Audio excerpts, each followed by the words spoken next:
எல்லோருக்கும் வணக்கம். இன்று சனிக்கிழமை, ஜூன் 4ஆம் தேதி 2026ஆம் ஆண்டு. ஈரான் ஈராக் போர் மற்றும் உக்ரைன் போர் தொடர்பான இன்றைய நிலவரங்களை நாங்கள் இப்போது பார்க்கலாம். முதலில் அயத்துல்லா அலி ஹமேனியின் இறுதிச் சடங்கு மிகவும் பிரம்மாண்டமாக இடம்பெற்று வருகின்றது. இந்த இறுதிச் சடங்கில் பெருமளவானவர்கள் இதுவரையில் கலந்து கொண்டிருக்கிறார்கள். இது தொடர்பாக நேற்றும் பார்த்திருந்தோம்.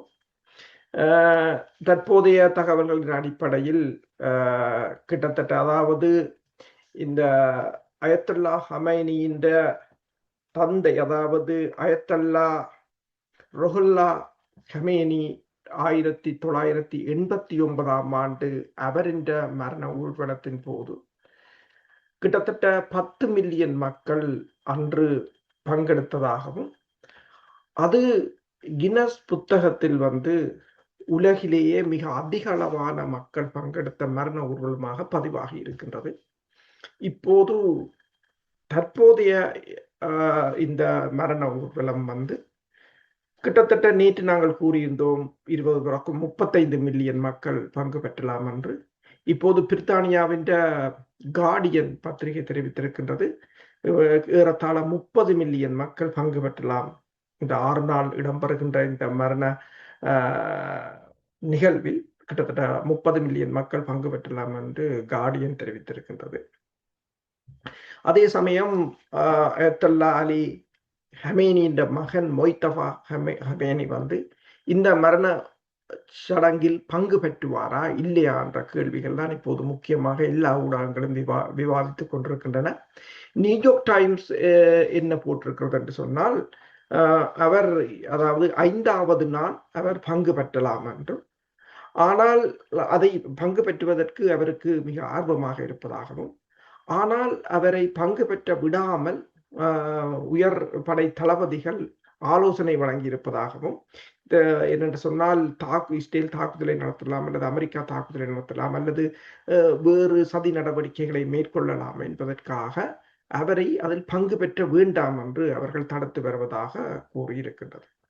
அதே சமயம் வாஷிங்டன் போஸ்ட் என்ன போட்டிருக்கிறது என்று சொன்னால், அவர் முதலாவது, அதாவது பிப்ரவரி 28ஆம் தேதி இடம்பெற்ற தாக்குதலில் அவர் மிக கடுமையாக காயமடைந்திருந்தார். காலில் பல தடவைகள் சத்திர சிகிச்சை செய்யப்பட்டதாகவும், முகமும் மற்றது உடலின் ஒரு பகுதியும் எரிந்த நிலையில் இருப்பதாகவும், அதனால் அவர் இந்த இறுதி ஊர்வலத்தில் கலந்து கொள்ள மாட்டார் என்று அவர்கள் போட்டிருக்கிறார்கள். ஆனால் எதுவும் இப்போதைக்கு உறுதியானதாக இல்லை. சில சமயங்களில் அவர் கலந்து கொள்ளலாம், சில சமயங்களில் அவர் கலந்து கொள்ளாமலும் விடலாம். ஏனென்று சொன்னால் அது அவருடைய பாதுகாப்பை பொறுத்தது. ஆனால் அவர் கலந்து கொள்ளாத சந்தர்ப்பத்தில் அவர் இறந்து விட்டதாக கூட சில தகவல்கள் தெரிவிக்கின்றன. ஈரானை பொறுத்தவரையிலோ, ஹமாஸை பொறுத்தவரையிலோ, அல்லது ஹிஸ்புல்லாக்களை பொறுத்தவரையிலோ அவர்கள் ஒருபோதும் தங்கள் தலைவரையோ இறந்தவர்களை மறைப்பதில்லை. இவன் உடல் எடுக்கப்படாத விட்டாலும் கூட, ஆனால் அவர்கள் அந்த உடலை கிண்டி எடுத்து அதை அடக்கம் செய்கிறார்களே தவிர, அந்த உடலை மறைத்து வைத்துக் கொண்டு அவர்கள் இறக்கவில்லை என்று மக்களை ஏமாற்ற அவர்கள் ஒருபோதும் விரும்பியதில்லை. எனவே மொய்தபா ஹமானி தொடர்பான இந்த ஊகங்கள் எவ்வளவு தூரம் இது உண்மையாக இருக்கலாம் அல்லது பொய்யாக இருக்கலாம் என்பதை இன்னும் ஒரு 6 நாட்கள் இருந்து பார்த்தால்தான் தெரியும். இதனிடையே இந்த மரண ஊர்வலம் ஈராக்கில் கொண்டு சென்று வைக்கப்படுவதால், ஈராக்கில் இருக்கின்ற ட்ரைப்ஸ் என்று சொல்கின்ற பழங்குடியினர், அதாவது 100 மிக பெரிய பழங்குடியினங்கள் இருக்கின்றன, 300 சிறிய பழங்குடியினங்கள் இருக்கின்றன. அவர்கள் அனைவரும் இப்போது கூறியிருக்கிறார்கள், அனைவரும் இந்த மரண சடங்கில் கலந்து கொள்ள வேண்டும் என்று கூறியிருப்பதாக கூறப்படுகின்றது. அதே சமயம் ட்ரம்ப் கூறியிருக்கின்றார் என்னென்று சொன்னால், தான் இந்த அயத்துல்லா அலி ஹமேனியின் மரண ஊர்வலத்தில் பெருமளவான மக்கள் அழுவதை பார்த்து தனக்கு மிக ஆச்சரியமாக இருப்பதாகவும், தான் யோசித்தது என்று சொன்னால் ஹமேனியை பெருமளவான மக்கள் வெறுக்கிறார்கள் என்றுதான் தான் யோசித்தேன் என்று கூறியிருக்கின்றார். இதனிடையே அந்த அயத்துல்லா ஹமேனியின் கையை அப்படியே இப்படி மூடியபடி ஒரு மிகப்பெரிய ஒரு அந்த சதுக்கத்தில் மிகப்பெரிய ஒரு சிலை தனிய கையுக்காக ஒரு சிலையை உருவாக்கி இருக்கிறார்கள். அந்த படத்தில் அவரது கை வந்து முஷ்டியை இறுக்கி இறுக்கி கட்டப்பட்டிருப்பதற்கு காரணம் என்னென்றால், இடிபாடுகளுக்குள் அவர் புதையுண்டு கிடந்த போது காயமடைந்த அவரது கையில் மோதிரம் அணிந்த நிலையில் அது இறுக்கமாக மூடியிருந்ததாகத்தான் அவர்கள் பார்த்திருக்கிறார்கள். முதலில் அவர்கள் கையைத்தான் அந்த இடிபாடுகளுக்குள் இருந்து எடுத்திருக்கிறார்கள். அதே நிலையில் மேலும் மரணத்தில் கூட அவநம்பிக்கைக்கும் எதிரிக்கும் எதிராக அவர் முழுமையான உறுதியுடனும் சவாலான மனப்பான்மையுடனும் திகழ்ந்தார் என்று கூறியிருக்கிறார்கள் அந்த கையை பார்த்து. இதே மாதிரி ஒன்றை நாங்கள் 2009ஆம் ஆண்டு முள்ளிவாய்க்காலிலும் பார்த்தோம். தளபதி பிரிகேடியர் ஜெயமண்ணா இப்படி மண்ணை அந்த தமிழீழ மண்ணை அள்ளி அப்படியே நெஞ்சில் வைத்தபடியே தான் மரணித்து போயிருந்திருந்தார். இப்படி எங்களிடமும் இப்படியான வரலாறுகள் இருக்கின்றன. அவர்கள் என்னென்று சொன்னால் தேசத்தின் மீது பற்று கொண்டவர்கள், தேசத்தை விரும்புவார்கள், எப்போதும் அவ்வாறு தான் இருப்பார்கள். ஏனென்று சொன்னால் இன்னொன்றையும் கூறுகிறார்கள். இதில் ஒரு காலணியை ஒரு ஒரு சிலுப்பரை போட்டிருக்கிறார்கள். இது யாருடைய சிலுப்பர் என்று பாருங்கள் என்று சொல்லி, ஏனென்று சொன்னால் அது ஒரு பிஞ்சு போயிருக்கிற சிலுப்பர் தான். அதை அவர்கள் கூறுகிறார்கள் என்று சொன்னால், இந்த சிலுப்பருக்கு சொந்தக்காரர் யார் என்று சொன்னால், விவசாயம் மற்றும் தொழில்துறையில் தன்னிறைவு பெற்ற ஒரு நாட்டின் தலைவர். அத்துடன் உலகின் மிக வலிமையான நாட்டை எதிர்த்து நின்று அதை தோற்கடிக்க செய்தவரும் அவர்தான். அவர் யார் என்று சொன்னால் சையத் அலி ஹமேனி என்று கூறுகிறார்கள். ஏனென்று சொன்னால் அந்த சிலிப்பரை அதில் வைத்திருக்கிறார்கள். அவர் இவ்வளவு எளிமையாக தனது வாழ்க்கையை வாழ்ந்திருக்கிறார் என்று கூறியிருக்கிறார்கள். அவர் அந்த அதாவது தங்கள் மீது குண்டு வீசப்போகிறார்கள் என்று தெரிந்து கூட அவர் கூறினவர் தான் தெஹ்ரானை விட்டு வெளியேறவில்லை என்று. ஏனென்று சொன்னால் முதலில் நாங்கள் இந்த வீடியோவில் நான் முதலில் கூறியிருக்கின்றேன், அவரை தெஹ்ரானில் இருந்து வெளியேற்றுவதற்கு முதலில் யோசித்தவர்கள்.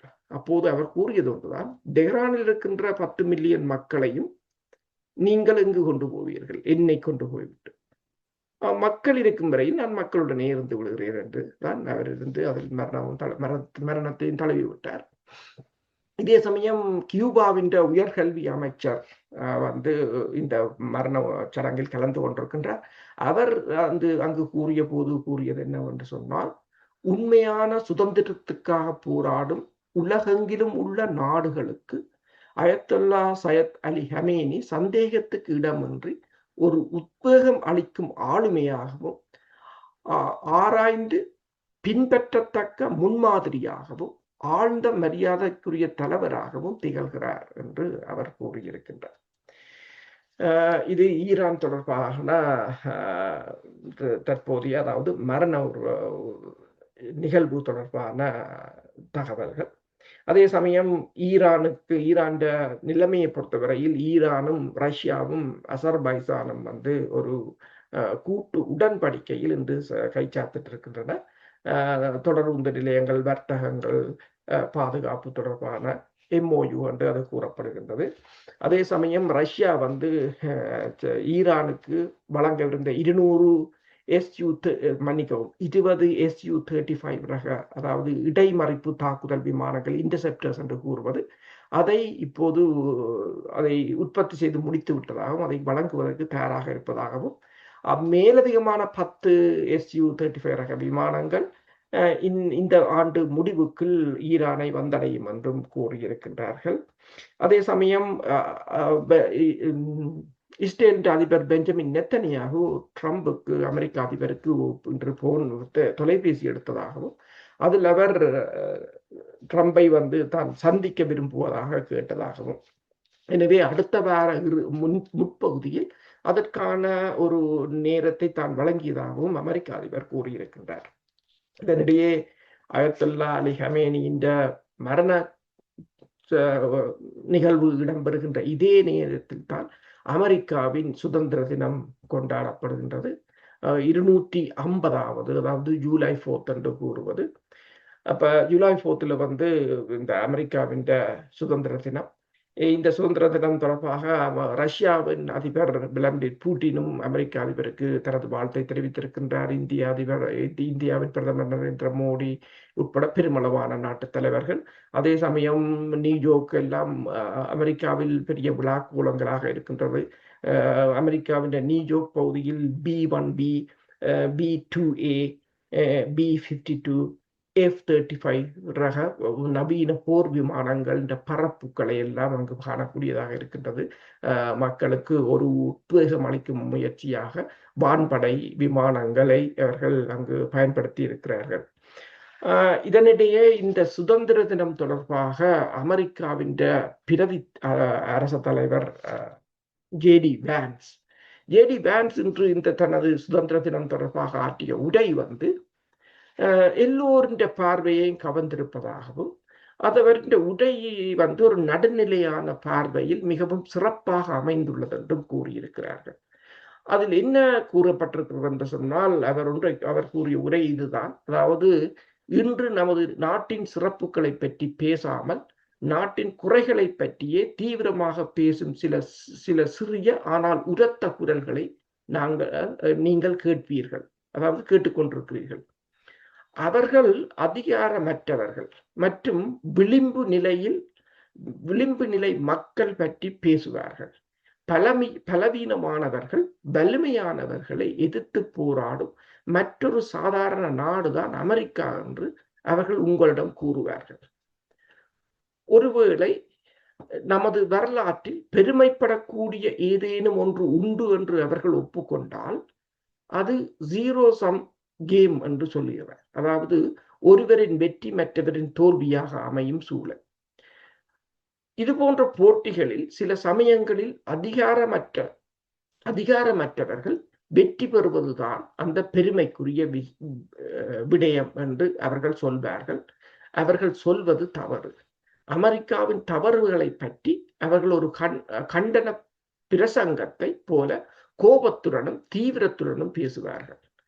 ஆனால் கிறிஸ்தவ நம்பிக்கையில் இருக்க வேண்டிய கருணையையோ அல்லது மன்னிக்கும் மனப்பான்மையையோ அவர்கள் கொண்டிருக்க மாட்டார்கள். இவர்களுக்கு அமெரிக்காவின் உண்மையான சாராம்சம் புரியவில்லை. தோமஸ் ஜெஃபர்சன் மற்றும் ஹென்றி சைகர், அதாவது இந்த தோமஸ் ஜெஃபர்சன் முதல் அவரில் இருந்து இந்த ஹென்றி ஹைசர் வரை இத்தகைய உண்மையான குறைகள் இருந்த போதிலும் நாம் அனைவரிடமும் மிகுந்த வலிமை வெளிப்படும் தருணங்கள் உள்ளன. எங்கள் அனைவரிடமும் மிகுந்த வலிமை வெளிப்படும் தருணங்கள் உள்ளன என்பதை நாம் ஒவ்வொருவருக்குள்ளும் பாதிக்கப்பட்டவர்களும் அதே சமயம் அந்த அவர்களிடம் அதை புரிந்து கொள்பவர்களும் வாழ்கிறார்கள் என்று கூறியிருக்கின்றார். மிகவும் லட்சியம் கொண்ட தலைவர்கள் மற்றும் கட்டுமான வல்லுநர்கள் முதல் என் தாத்தா போன்ற பில்டர்ஸ், அவருடைய தாத்தா வந்து ஒரு உருக்கு தொழிலாளியாக இருந்தவர் என்பதைத்தான் கூற வருகிறார். வெல்டர்ஸ் வரை அபாயகரமான பாலைவன பகுதியை வரலாற்றிலேயே மிகவும் பெருமைக்குரிய நாகரிகமாக மாற்றியதில் அவர்கள் அனைவரும் தங்கள் பங்கை ஆற்றியிருக்கிறார்கள். அதாவது, ஒரு அமெரிக்காவை உருவாக்குவதற்கு அவர்கள் எவ்வளவு தூரம் தங்கள் உழைப்பை கொடுத்திருக்கிறார்கள் என்றதான் அவர் கூற வருகிறார். எனவே எனது சக குடிமக்களே, இந்த 250வது ஆண்டு விழாவில் நான் உங்களிடம் கேட்டுக்கொள்வது இதுதான். உங்கள் சக குடிமக்கள் மற்றும் உங்கள் நாடு குறித்து ஒருதலைப்பட்சமான அல்லது மேலோட்டமான என்றதுக்கு அவர்கள் கூறுகிறார்கள் 2 dimensional என்று சொல்லி பார்வையை நீங்கள் நிராகரியுங்கள். அமெரிக்கா என்பது ஜீரோ சம் கேம் போன்ற ஒரு போட்டித்தளம் என்ற எண்ணத்தை நிராகரியுங்கள். ஏனெனில் அது அப்படியல்ல. பாலைவனத்திலிருந்து ஒரு மகத்தான நாகரிகத்தை மக்கள் செதுக்கி உருவாக்கியதே எமது வரலாறு. நாட்டின் தவறுகளையே மட்டும் பார்த்து அதன் கருணையையும் மகத்துவத்தையும் காணாத அந்த பார்வையை நிராகரியுங்கள். நாம் செய்த அனைத்து ஒரு நாடாக நாம் சாதித்த அனைத்தும் நாம் ஒன்றிணைந்து செய்தவைதான். ஒவ்வொருவரும் பிரிந்து நிற்கும் குடிமக்களாக அல்லாமல் பொதுவான எதிர்காலத்துக்காக உழைக்கும் சாதாரண மக்களாகவே நாம் அவற்றை செய்தோம். அதாவது இந்த வான்ஸ் உரை இவ்வாறு தெரிவித்திருக்கின்றார். இந்த வான்ஸ் உரையை பொறுத்தவரையில் தற்போது அமெரிக்கா தொடர்பாக எழுந்திருக்கின்ற எதிர்மறையான கருத்துக்களுக்கான ஒரு பதிலடியாகத்தான் அவர் இதனை தெரிவித்திருக்கின்றார். இதனிடையே ரஷ்யா உக்ரைன் போரை பொறுத்தவரையில் இன்று ரஷ்யா கிட்டத்தட்ட 450க்கு மேற்பட்ட உக்ரைன் ட்ரோன்களை சுட்டு வீழ்த்தியதாக கூறப்படுகின்றது. அதே நேரம் ரஷ்யாவின் சந்தை பகுதியில் வீழ்ந்த ட்ரோன் ஒன்றினால் கிட்டத்தட்ட 5 பேர் கொல்லப்பட்டிருக்கிறார்கள். அதே சமயம் ரஷ்யா தொடர்ச்சியாக தனது முன் நகர்வுகளை மேற்கொண்டு வருகின்றது. டொன்பாஸ் பகுதியை முழுவதாக ரஷ்யா கைப்பற்றிவிடும் என்றும் கூறுகிறார்கள். அதே சமயம் இப்போது கூறுகிறார்கள் பெலாரோஸ் மீது உக்ரைன் ஒரு தாக்குதல் நடவடிக்கையை மேற்கொள்ளலாம் என்றும், இதனிடையே ரஷ்யா போலந்தை தாக்கும் என்று அமெரிக்காவின் புலனாய்வுத்துறை போலந்தை எச்சரித்திருப்பதாகவும் கூறப்படுகின்றது. இந்த நிலையில் இந்த போர் தொடர்பாக சிகாகோ பல்கலைக்கழகத்தின் பேராசிரியரும் சர்வதேச அரசியல் ஆய்வாளருமான ஜோன்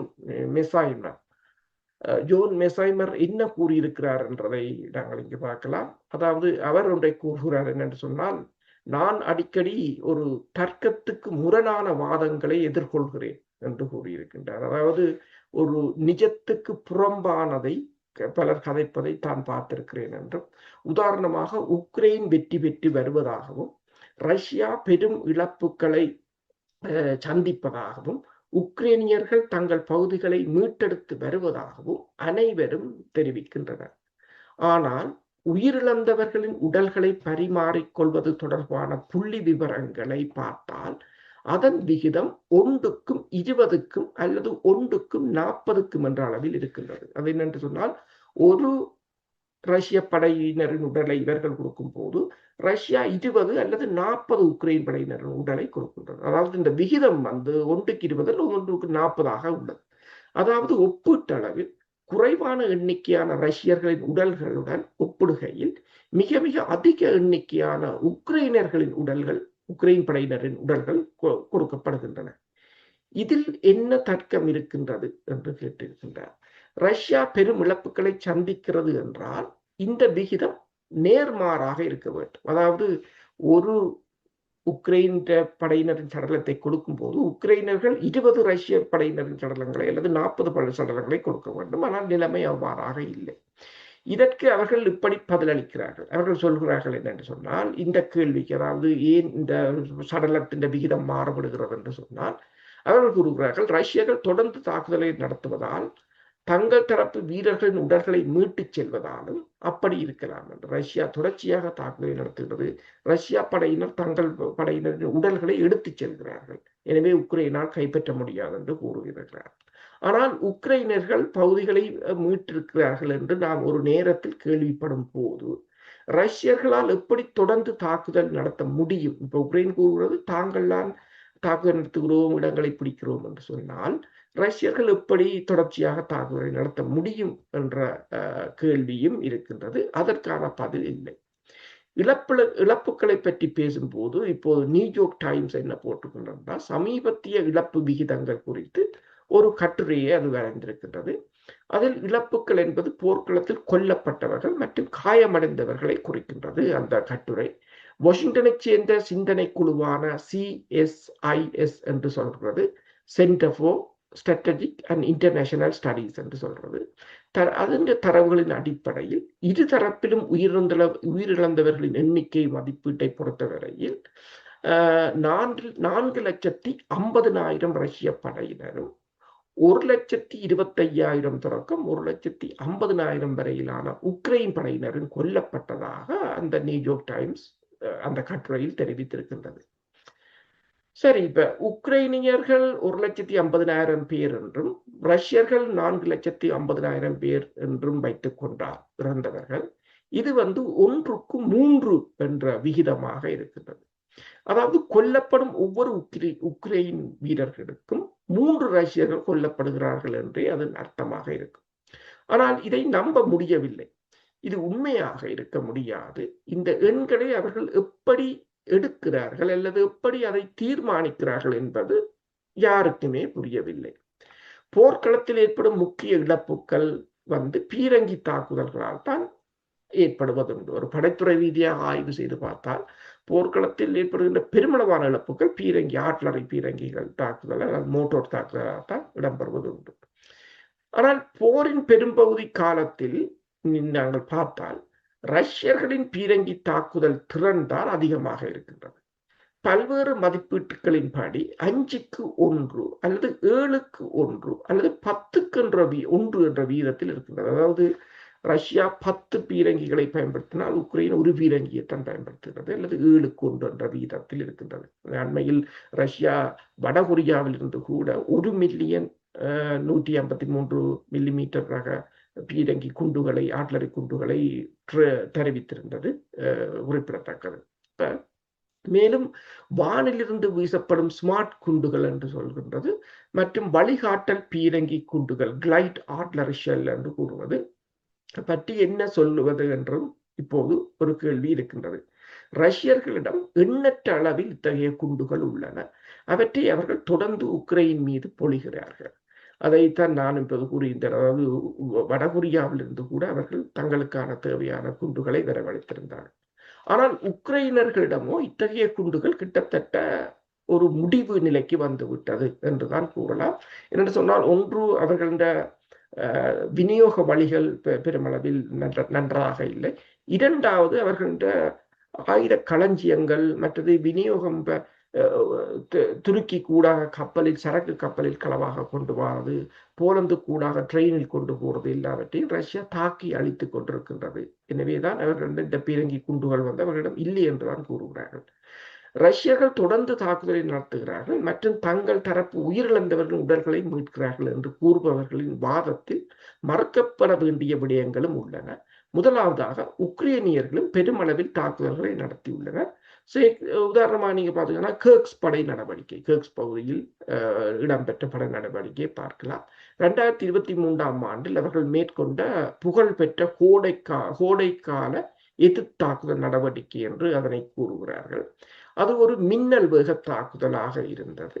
ஆனால் உக்ரைன் படைகளை அசோவ் கடல் பகுதிக்கு கொண்டு சென்று ரஷ்யாவின் போர் முனையை 2ஆக பிளக்கும் என்று, அதாவது அந்த படை நடவடிக்கை அப்படியே அசோவ் கடல் பகுதியை நோக்கி சென்று ரஷ்யாவை 2ஆக பிளக்கும் என்றுதான் எல்லோரும் எதிர்பார்த்திருந்தார்கள். ஆனால் நடைபெற்றது எதிர்மாறாக. ஆனால் போரின் முதல் ஆண்டில் கேர்சன் மற்றும் கார்கோவில் உள்ள உக்ரைனியர்கள் நடத்திய தாக்குதல்களால் ரஷ்யர்கள் 2 தோல்விகளை சந்தித்திருந்தார்கள்.